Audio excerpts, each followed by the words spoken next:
उद्धव ने श्री कृष्ण से पूछा, जब द्रौपदी लगभग अपना शील खो रही थी तब आपने उसे वस्त्र देकर द्रौपदी के शील को बचाने का दावा किया, लेकिन आप यह दावा भी कैसे कर सकते हैं?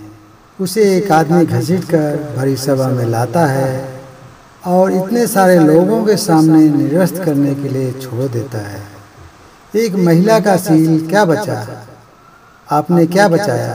अगर आपने संकट के समय में अपनों की मदद नहीं की तो आपको आपात बांधव कैसे कहा जा सकता है? बताइए, आपने संकट के समय में मदद नहीं की तो क्या फायदा? क्या यही धर्म है? इन प्रश्नों को पूछते पूछते उद्धव का गला रूठ गया और उनकी आंखों से आंसू बहने लगे। ये अकेले उद्धव के प्रश्न नहीं हैं। महाभारत पढ़ते समय हर एक के मनोमस्तिष्क में ये सवाल उठते हैं। उद्धव ने हम लोगों की ओर से ही श्री कृष्ण से उक्त प्रश्न किए। भगवान श्री कृष्ण मुस्कुराते हुए बोले, प्रिय उद्धव, यह शिष्ट का नियम है कि विवेकवान ही जीतता है। उस समय दुर्योधन के पास विवेक था, धर्म के पास नहीं। यही कारण है कि धर्मात्मा पराजित हुए। उद्धव को हैरान परेशान देखकर कृष्ण आगे बोले, दुर्योधन के पास जुआ खेलने के लिए पैसा और धन तो बहुत था, लेकिन उसे पासों का खेल खेलना नहीं आता था। इसलिए उसने अपने मामा शकुनी का खुद कीड़ा के लिए उपयोग किया। ये विवेक है।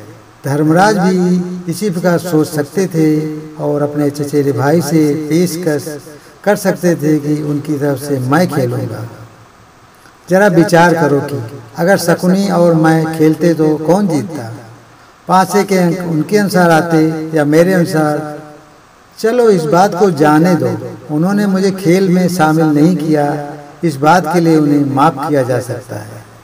लेकिन उन्होंने विवेक शून्यता से एक और बड़ी गलती की, और वह यह, उन्होंने मुझसे प्रार्थना की कि मैं तब तक सभा कक्ष में न जाऊं जब तक कि मुझे बुलाया न जाए, क्योंकि वे अपने दुर्भाग्य से खेल मुझसे छुपकर खेलना चाहते थे।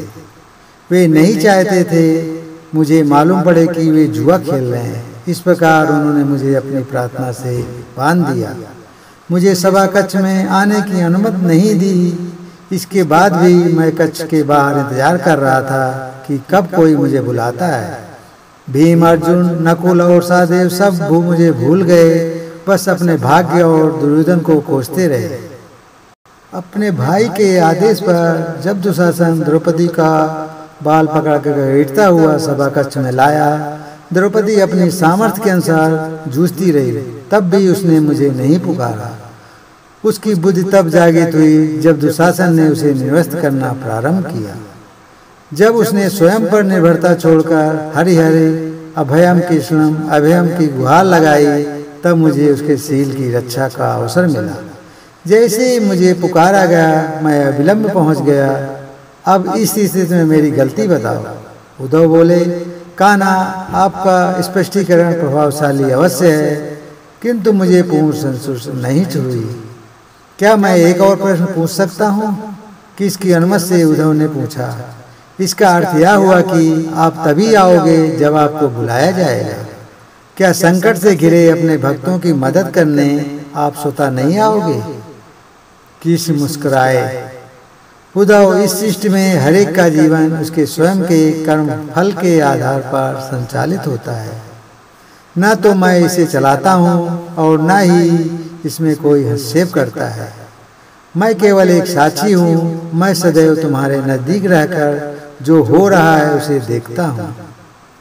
यही ईश्वर का धर्म है। वाह वाह, बहुत अच्छा कृष्ण।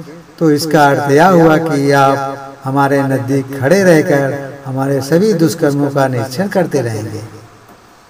हम पाप पर पाप करते रहेंगे और आप हमें साक्षी बनकर देखते रहेंगे। आप क्या चाहते हैं कि हम भूल कर करते रहें, पाप की गठरी बांधते रहें और उसका फल भुगतते रहें? उलाहना देते हुए उद्धव ने पूछा। तब कृष्ण बोले, उद्धव, तुम शब्दों के गहरे अर्थों को समझो। जब तुम समझकर अनुभव कर लोगे कि मैं तुम्हारे नजदीक साक्षी के रूप में हर पल हूँ, तो क्या तुम कुछ भी गलत या बुरा कर सकोगे? तुम निश्चित रूप से कुछ भी बुरा नहीं कर सकोगे।